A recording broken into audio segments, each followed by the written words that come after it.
Greetings, true believers. Welcome all. This is the channel oriented towards, specifically comic book news. I don't know if you came here from my other channel along the Watchtower. That's political news, things of that nature. So welcome, one and all. That said, let's take a look at this because I am not overjoyed. It was to be expected. Already, we're seeing mishaps in the writer's room for the new series Superman and Lois for the CW. And, I'm not going to try and politicize things as I do in my other channel. But the thing is as we've seen with pop culture in the last 5 or 8 years, part of the decline of the comic book industry is because it has become politicized.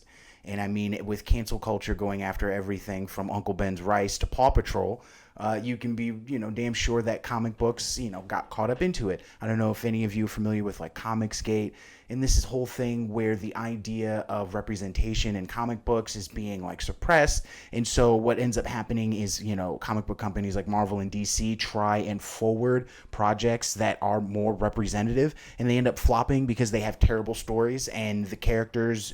Whereas you have stories that are supposed to be, you would expect to be character driven and things of that nature. Really, they come up with characters and stories that are one dimensional. And their only aspects that really the writer focuses on are their intersectionality. And so that's part of what you're seeing this sort of back and forth with. So let's read here. Let's go further and read. Fired Superman and Lois writer speaks out about her departure.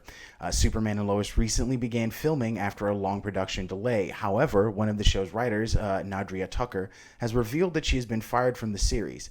Via Comic Book Movie, Tucker threw some explosive allegations on her way out the door. On her Twitter account, Tucker says she clashed with the writers over racial and gender representation. Now, amongst the television shows, especially like the CW shows, you don't really hear about this too often. Those shows, especially like Supergirl, those of you who know me know my qualms with like Supergirl and Batwoman. They rely heavily on their representative intersectional aspects. There's very few elements of the writing, whether it be plot narrative or character development, that doesn't have something to do on his face with identity politics. So it's unfortunate because there are definitely elements of this throughout the seasons that if they were to be fleshed out less towards that direction and more to tell a good story, they could have something. But it's falls flat, and Supergirl's ratings fell flat. Batwoman's ratings never really picked up after the first couple of episodes, and now, as we know, Ruby Rose left Batwoman, but that's for a separate reason. She was just unhappy, and Supergirl's canceled. But to continue the article, some personal news. This is her Twitter. Wednesday, I got word that my contract on Superman and Lois won't be extended. My service is no longer needed. My outline and draft subpar. Obviously, I disagree with that last minute.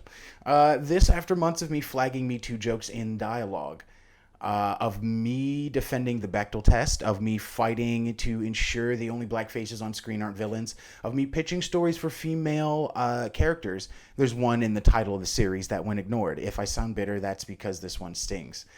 I've been assured by colleagues that I was great in the room, so I know I'm not nuts. I debated to whether or not to post this, but my own mental well-being demands that I do.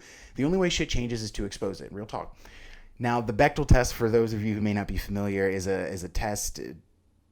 I forgot who it is. The woman, Bechdel, I believe, is the one that came up with it. And it's something that's used by female writers and just critics in general to describe if and when there are female characters on screen, if they are relating to or talking about or, exhibiting certain behaviors.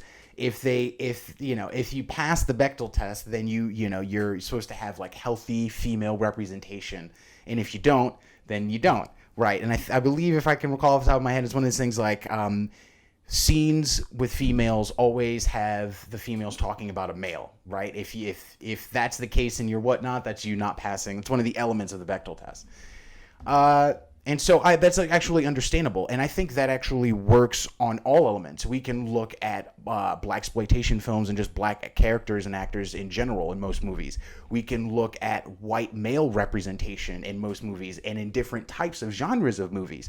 We can look at it from an age perspective as well. I've had a gripe with a lot of movies depicting the idea that like age equals wisdom, when in reality wisdom requires experience and requires you the foresight to sort of execute it. But I digress. I have a big problem with the idea that like just because you're old you know better. That's not how this works. But so far neither Tucker's former colleagues nor the CW have commented on this story. The show will premiere in 2021. Done. So that said, it really is unfortunate before the show's even gone anywhere, had the opportunity to capitalize on its momentum, that this has occurred. It's again, I mentioned this at the top of the clip, like it's very interesting given the CW's track record with their superhero shows. This could be telling really of how they want to market the shows going forward, right? Because we've had this plethora of really woke television shows, woke superhero television shows that kind of plateaued and now are on a sharp decline, and that's across the board. I'm waiting to hear, Flash being canceled next. Coronavirus also kind of unveiled this, because what it is that it's easier for you as a company, really in any business, to pursue avenues that you're not used to for profit when everything is well and stable. But in a market like this, the volatility, the uncertainty, they need to go after what they know works. And since their original business plan over the last 5 years or so hasn't really gotten them the returns that they're looking for, they're going to change up. And so this is probably representative of that. It's unfortunate she lost her job.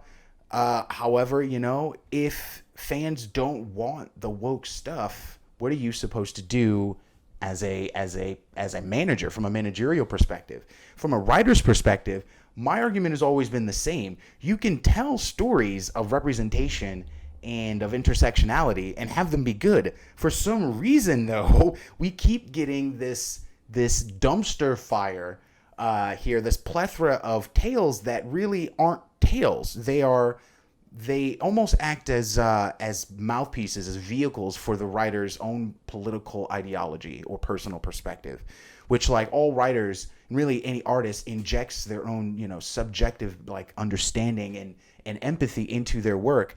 But you're supposed to, there's a line here, right? At what point do really we see your creativity not be creative, but really become like a propaganda tool?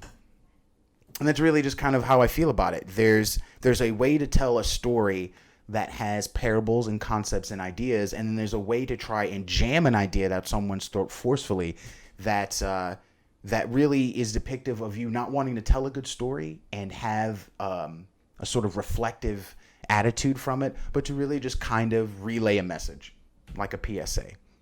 And we don't want PSAs. Tell a good story, man. Like and subscribe.